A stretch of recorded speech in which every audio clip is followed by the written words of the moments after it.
Alright you guys, welcome back to another match play. Today we're going to be doing a round 2 video.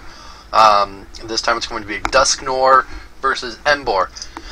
Now if you remember, Emboar beat the Burn deck in the first round pretty handily, if you ask me. And then Dusknoir had a very close fought game with Lucario. And that was one of those games that that was the game that you only got to see half of it because the other half of the file got corrupted, and I'm really sorry because it was a crazy game. Anyways, this game is not as crazy, but hey, it shows off the power of one of the decks. Not gonna spoil. So the goal here is going to be Dusknoir is obviously going to try to keep Emboar off of the field by you know, if Greedy cannot get the broken time space out, just moving all the damage over to Pig Knight and knocking that out. And basically Emboar is going to try to get Emboar out and then just go for these one-shots. There isn't really anything on my side of the field that can withstand an 150 damage attack. I don't think there's anything with more HP than that in the Dusknoir deck, so that excuse me, that could be a problem. But yeah, that's really what it's going to be. Grady here is just looking for ways to optimize this hand. He does have a Oak in that hand, I saw, so the Soul Ball will go for a Baltoy. Get the extra draw power down on the field. My turn 1 was pretty dang good, actually. Being able to get Porygon and Baltoy out. So next turn, hopefully, can evolve both of those. Yeah, but there goes the Oak. Do you see the Spiritomb down there in his hand, which is fairly nice. He can he's going to be able to either retreat, probably. I don't know how much retreat Volcanion has. I think it's a lot. But instead, Grady just decides to go for, looks to be probably Level Ball, I betcha. Most likely going to grab that Porygon. If it is a Level Ball, I don't think any reason why he would grab T-Peg here. Maybe he didn't. Maybe he just says Fail Search. Goops and nope, he does decide to grab the Oak with it. So Goops and Oaks. And if you see my hand, I got the Karina and a DCE. So the Karina is going to be really good. It's going to go for most likely Oak and Claydol, and then the DCE gets attached. But Grady just blasting through this deck of his. He's played a couple Oaks already. He hasn't benched any more Pokemon though, but he's gonna try for this this knockout. It's like flip until you get heads or something like that. He did manage to get the DCE, but anyways, like I said, the Karina's good. The top deck of the Bursting Balloon puts a little bit extra pressure on him to try to hit a Windstorm or a Lysander or something like that. But we're gonna go ahead and do this. If an energy removal comes down, that'd be sweet, but no such energy removal. I already attached, so I can't attach that second energy even though I really want to. But yes, it's just going to be a flip, nothing more. The Goop prevents the Claydol from coming out. I think this is graded determining whether or not he wants to actually attack. He can use its second attack now. So, look, I see that I have an evolution of some sort. That might be the Dusknoir or the Duskull in my hand. But Grady's doing a good job right now of just keeping his bench limited. He doesn't want too many spreading attacks going over everything. He will need to get that Porygon down eventually, you'd think, but he doesn't. Takes the Lysander, would rather knock out the Claydol, doesn't want that Bursting Balloon hitting him, which is fine. But that does open me for a Super Energy removal play since I don't have to use the DCE. DCE to use a Super Energy removal. So I think that's what I'm going to be kind of going for here. Super Rod shovels back in the Claydol and the... Ooh, there's my alarm. I should wake up now. Haha. Yeah, there is the Super Energy removal. I remembered something, alright. Woke up early, that's why I'm recording this video. Just too excited for today. Today's going to be a good day, folks. EO Soda to grab the Porygon 2. Maybe get some more Pokemon down. It'd be really nice if I could hit like a Target Whistle or a Pokepuff here. Duskull goes down. Don't really need the Dusknoir in the early turns with this deck. You kind of need to get it by like turn 4 so your damage can actually do something. But outside of that, I'm going to go ahead and download the Twins. Twins probably will grab maybe BTS and Claydol? That could be it. BTS, Claydol, Windstorm if I have it. I already had the Claydol in my hand. I think I saw it. So maybe BTS and Windstorm, just to get the Claydol out. That could be it. Who knows? Could be setting up for next turn. Really hard to determine what I'm getting with this. Oh, there's a Target Whistle, so he does have Pokemon on there. But we'll grab with the Spiritomb here. Fighting Fury Belt to do a little extra damage. Make sure it doesn't knock me out next turn. But I already have 110 damage on board, so if I can get that Dusknoir out next turn, which it looks like there's one in my hand, but no rare candy or breeder or anything. If I can get it out next turn, his Claydol will take a knockout. Oh, no, not take a knockout, but get knocked out. So, Colress, not going to be, he's got a Colress, and that other card I think is a Karina. Colress is not going to help him very much.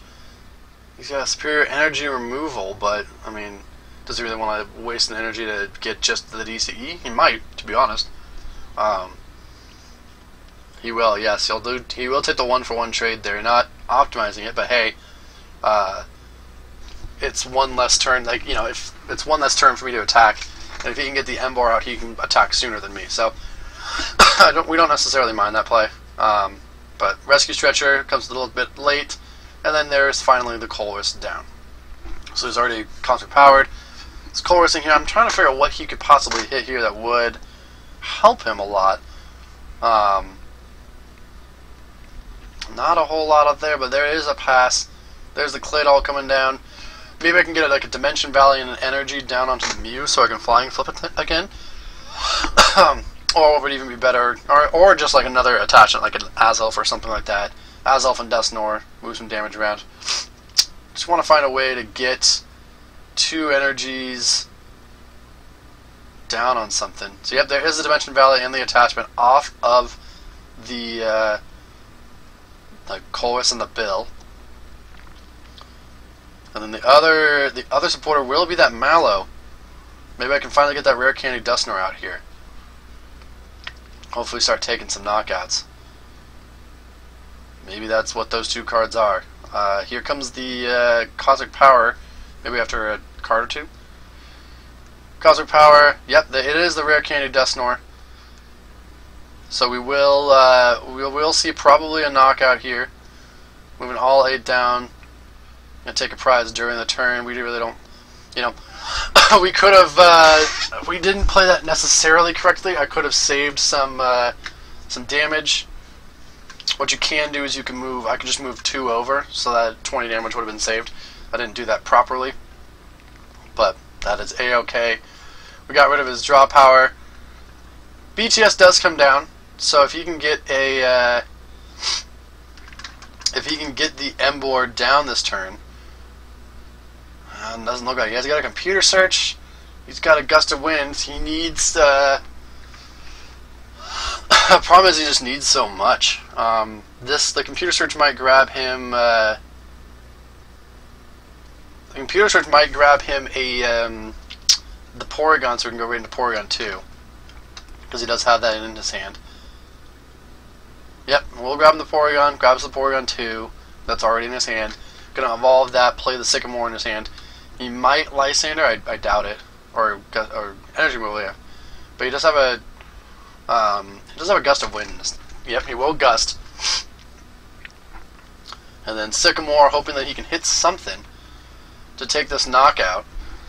I'm not left with a whole lot on my side of the field, so I'm gonna need something. That Azelf would be really big if I could get that out. I haven't been able to take advantage of the EXP share on my Mew just yet, so I think Azelf would be the preferred thing to get here. But still no Tepig. And there's a draw. Kind of crazy how he is just not getting what he needs there. Attached to the Mew just in case. I can attack with anything there. Wish I could see what was in my hand here, but gonna go ahead and take the knockout on the Porygon 2 during the turn. Energy removal here, slow him down a little bit. Not having damage on the field does kind of scare me a little bit, but that is A-okay. Computer search coming down. I could grab the Meloetta here as well. That wouldn't be the worst either, to copy Meloetta if I have it in there. I don't know if I do or not. Meloetta might be the play. If not, I don't really know what I'm computer searching for. Wouldn't be a boost energy because I can't use it. Not double rainbow, not upper. Those things are useless right now. Spinda is the answer. So I guess the Meloetta is prized, so it's 10 damage guaranteed to everything. Using Mew to copy that attack. Go ahead and Guzma up the Spiritomb so that I item lock him, because I really don't care, right? Just so I can have 10 on everything. Pretty good there. I really like this the play to get Spiritomb out, and he's forced to Fisherman as his supporter. That's the only one he has. 4 fires coming back. He's going to attach and retreat just to get the items out. Just so he can play items. So he already burned his retreat. Pun intended. He's going to need to get that Emboar out this turn to start attacking. Fighting Fury Ball will keep it alive a little bit longer, but I do see a Pokemon Retriever in his hand, but it's the wrong Porygon. It's the draw type of 6, and his hand is already fat. He needed to get the he needed to play the Fisherman to get the Spiritomb out of the active in the first place. So not a fantastic go of it here. He could Retriever, evolve, play the Skyfield. I think there's a Junk Arm in that hand of his. You can use that as well. Yep, so there's the draw type of 6 Porygon, the backup Porygon. Luxury Ball is a card. Sorry, I misread that. I thought it was Item Finder. Luxury Ball most likely going for either Lapras or Uxie. Or Rayquaza, mind you. Need some of that energy acceleration. Speed game for 1, 2, 3, 4, 5, 6. 6 in a row. Let's see if he has all of them. In other games, this would have been huge. But in this game, not overly ginormous, but he is now all of a sudden ditching the Emboar strategy. Is just going to go for the acceleration due to speed gain. Try to get that level X out with Charizard and take some knockouts. But misses everything. Going to go ahead and AZ up the Spinda. Got that next attachment onto the Mew. Want to do 2 a turn here. Got a Gust, got a Lysander. We do see an N, really don't want to play that. Porygon Z wouldn't be that helpful here. We are going to Gust. I would have liked to see probably a Gust on the Spiritomb again. But the problem is I know he has energy in his hand, so he could retreat and just knock me out. With this, he needs to hit the level X. So, it's kind of weird. Might have rather tried to get the what is it? The Volcanion in the active, maybe? Who knows? But I do get the Azel for next turn. Pretty nice. Gonna go 1 on everything, and then we're gonna flip to put 30 on everything. Now I have what, 180 damage to work with. Can easily take a knockout on the Porygon and on the Rayquaza here. One more flip to just maximize his damage, and now all of a sudden, well, that's an extra 120 damage to play around with. In this format, that is huge. That's a knockout or 2. I also have the Porygon Z in my hand, quite possibly. So he does get the level X out. Trying to speed gain again, misses it, but he can move the energies up. He will take the knockout with the regular attack there. So, Grady's second prize is now tied up. I'm gonna go ahead and end him now that he's got things going. But I think I have enough. I'm trying to remember what Charizard has for HP. I know Rayquaza's got 100, so I can move 70 of that, or sorry, 80 of that over there, which leaves me with 60, 70, 100. So if Charizard's 120 HP, which it might as well will be, I could take a knockout on both. Oh, better I guess we move that damage up there. So it is 120. I could have taken a knock on both by flying flipping. Or by shining eyes, sorry. Great, I'm trying to figure out what he wants to promote here. I could have taken a knock on both, not playing very well. Hopefully I got a broken time space or something that I could... I don't know why I moved that energy over there.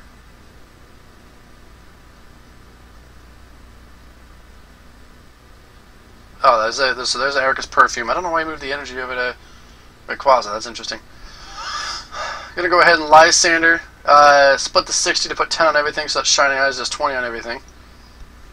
Another 120 for me to play with next turn. Looks to me like I got 5 prizes left. Greedy's got 6. There comes a Rockets admin. That Pineco's ready to go in next turn. If I can get like a broken time space, evolve, de-evolve, evolve, that'll be super.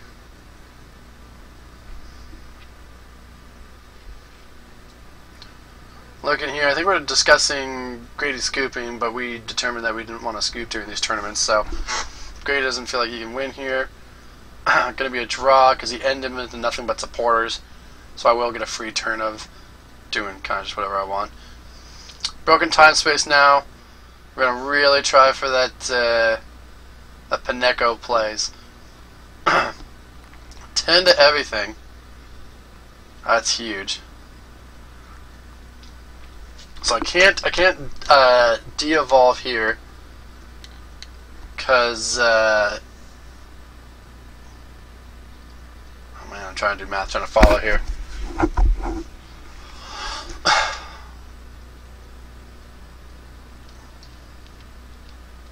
Where I'm just moving all of it around. I want to try to knock out 2 of the things on the bench without knocking out the active.